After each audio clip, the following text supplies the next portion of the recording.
Jaz letos že tretje oziroma četrto leto pripravljamo tole srečanje na našem centru s Slovensko vojsko, ki so dogovorili, da pridejo enkrat na leto sem k nam. Mi jim tukaj zagotovimo prostor, kjer lahko razstavijo svojo opremo, tako da naši fantje vidijo.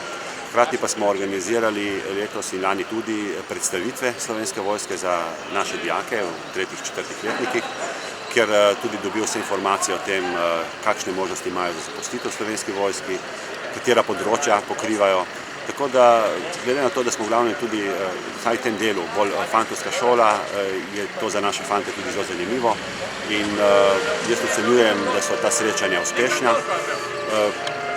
Tudi glede na to, kako poteka, mislim, da je to zdaj že neka vrsta tradicija in da bomo to tudi vsako leto še naprej ponavljali. Poskušamo skupnimi močmi povrniti mladim vpogled v delo, naloge Slovenske vojske, jih motivirati morda nekoga med njih, da se tudi poišče svojo poklicno pot v Slovenski vojski.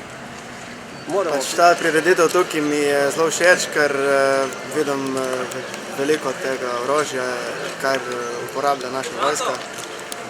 In to pa je zelo fajn, če se kdo odloči za vojsko, je dobro, da vidi prej že malo, kako in kako poteka. Me pa malo zelo zanima to orožje, v vojsko bi se pa bolj kot prostovoljec oziroma rezervist vpisal. Letos smo prvič fantje, ki jih vabimo na seznanitev vojaških obveznikov z dolžnostmi in pravicami vojaškega obveznika iz Zgornjega Posočja in Goriškega pripeljali z avtobusom v edini možni vojaški objekt, to je objekt na Ajševici, ki sicer ni prava vojašnica, ampak ugotavljamo, da je zadovoljstvo in odziv velik, da so fantje zadovoljni, da so prišli z vojaškimi avtobusi v vojaški objekt in da bojo tukaj vsaj delno spoznali nekaj oblik vojaških dejavnosti oziroma življenja. V nadaljevanju te spomladi pa bo Uprava za obrambo Postojna v naslednji petek, to je 22.4.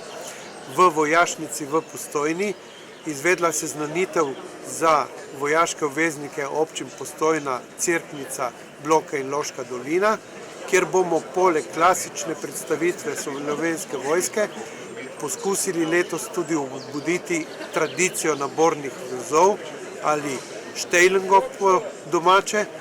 Nadalje sledi seznanitev vojaških obveznikov občine Ajdovščina in Vipava 6. maja v Vipavi, kjer to tradicijo obujemo že nekaj let in je tudi letošnji odziv za nas naravnost navdušujoč in imamo prijavljenih že 12 nabornih vozov oziroma vistarjev, kot pravijo na tistem koncu.